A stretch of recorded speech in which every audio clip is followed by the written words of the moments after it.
Friends, we can all see that many white bloggers have millions of followers. Please support me too because my followers are still few. Black bloggers also deserve to be famous. My friends, let's unite and lift each other up. Please press subscribe button and like. The courtroom fell silent as an 8-year-old boy, Jalen Morris, stood up, clutching a worn legal pad. "I'd like to speak for my mom," he declared, his voice steady. The judge, Denise Weller, was taken aback. The case, Morris versus Nance, had begun without any representation for Tiana, Jalen's mother, who sat nervously beside him. "Excuse me," Jalen said, his voice calm yet firm. "Can I say something for my mom?" The room quieted, disbelief hanging in the air. She didn't do anything wrong, but nobody's here to help her. "I've read everything. I know what's going on." The landlord's attorney, Brent Carlson, scoffed, but Jalen didn't flinch. "I brought notes," he said, flipping open the legal pad. "They said we could get help, but nobody came. I think I can say it the right way now." Judge Weller, intrigued, allowed him to proceed. Jalen turned to the room, standing beside his mother. "On March 12th, my mom told Mr. Nance about the mold in the bathroom. She took pictures and wrote a letter. He didn't fix anything. Then we got a paper saying we were being evicted for damage to the unit. But we didn't cause the damage. It was already there." He flipped to another page. Florida Statute 83.56 says a landlord has to give written notice in 7 days to fix the problem. But we didn't get a warning. We got a threat. The audience leaned forward, captivated. Jalen continued, clear and deliberate, referencing specific clauses in the lease agreement and citing Florida law. "My mom works 2 jobs. She doesn't have time to fight people. But she asked for help and nobody helped. So I watched videos. I read what I could. I think the law says we should get a chance." He paused, looking at the judge. "Am I allowed to object if something they say isn't true?" The courtroom gasped, and even the judge was taken aback. "Yes," she replied softly. "You may continue." Jalen pressed on, detailing the timeline of events and the neglect they faced. "My mom doesn't yell at people. She just works. Sometimes she works all night and still makes me pancakes before school. She called the number in the lease 3 times. Nobody ever came. I remember because she wrote the date on the calendar." He took a deep breath, his small frame radiating determination. "When we got that eviction notice, my mom was scared. I heard her crying. She never cries. I think if we had a lawyer, he would have said this better. But nobody came, so I had to do it because she didn't do anything wrong. She just wanted someone to fix the mold, and they're trying to kick us out." The room was silent, the weight of his words hanging in the air. Judge Weller looked at Tiana, who was visibly moved, and then back at Jalen, who stood resolute, ready to fight for his mother and their home. "Your Honor," Jalen continued, "I have proof." He pulled out a series of photographs from his folder, showing the mold, the leaks, and the deteriorating conditions of their apartment. "This is what we live in. My mom deserves better." The judge leaned forward, her expression softening as she examined the evidence. "You've done a remarkable job presenting your case, Jalen. But we need to hear from the other side as well." Brent Carlson stood, adjusting his tie, a smirk on his face. "Your Honor, while I appreciate the child's enthusiasm, this is an eviction case based on physical damage to the property. The tenant has failed to maintain the unit." Jalen's heart raced. He could feel the tension in the room. "But that's not true," he exclaimed, his voice rising. "We reported the problems. We have emails and photos to prove it." Judge Weller raised her hand, silencing the murmurs in the courtroom. "Let's keep this civil. Jalen, you've made your points clearly. Now, let's hear what Mr. Carlson has to say."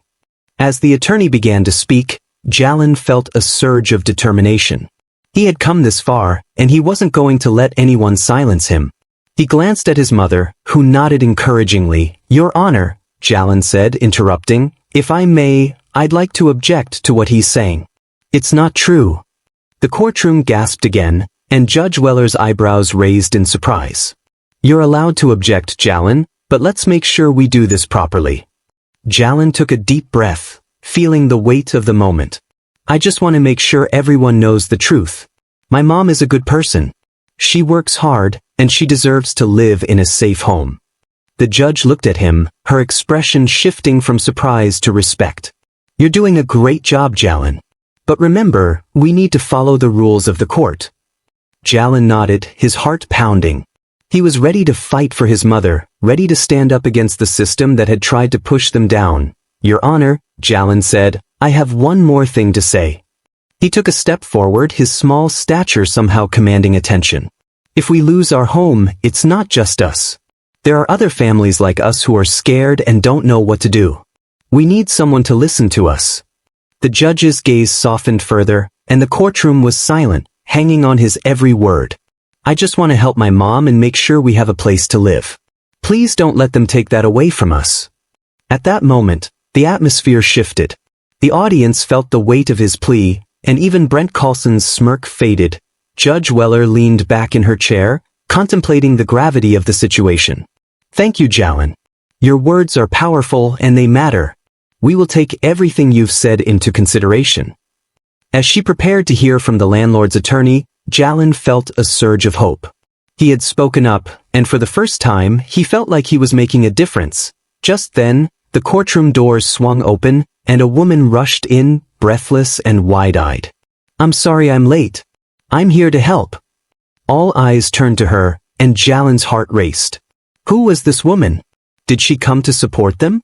Your Honor, the woman said, stepping forward, I'm a housing advocate, and I have crucial information regarding this case. Judge Weller raised an eyebrow, intrigued. And you are? I'm Lisa Harper, she replied, her voice steadying as she caught her breath. I've been following this case closely, and I have evidence that shows Mr. Nance has a history of neglecting his properties and retaliating against tenants who speak up. Jalen's eyes widened. This was the moment he had hoped for. Judge Weller nodded, gesturing for Lisa to approach the bench. Let's hear what you have to say. As Lisa began to present her evidence, Jalen felt a wave of hope wash over him. Maybe, just maybe, they would finally get the justice they deserved. Lisa pulled out documents and photographs, detailing previous complaints against Mr. Nance from other tenants. He has a pattern of ignoring maintenance requests and then evicting tenants who dare to speak out, she explained. This isn't just about Jalen and Tiana, it's part of a larger issue. The courtroom buzzed with murmurs as people began to realize the implications of her words. Jalen felt a surge of adrenaline. This was it, the turning point they had been waiting for. Your Honor, Lisa continued, I have testimonies from other families who have faced similar situations. They are willing to come forward and share their experiences. Judge Weller looked thoughtful, her expression serious. This is significant information. I will allow these testimonies to be heard. Jalen's heart raced. He could hardly believe what was happening. This was the chance they needed to expose the truth. As the first witness was called to the stand, Jalen felt a mix of excitement and nervousness. He glanced at his mother, who was now smiling through her tears, filled with hope. Your Honor, Jalen said, standing tall, I want to say something before we hear from them. The judge nodded, giving him the floor once more. Go ahead, Jalen. I just want everyone to know that we're not alone. If we stand together, we can make things better for all of us. We deserve to be heard. The courtroom erupted in applause, and Jalen felt a rush of pride. He had found his voice, and it was resonating with others. Do you want to know the fate of the heroes? Please post part 2. Subscribe to the channel and continue watching. Your opinion and support are important to me. Leave it in the comments. Thank you.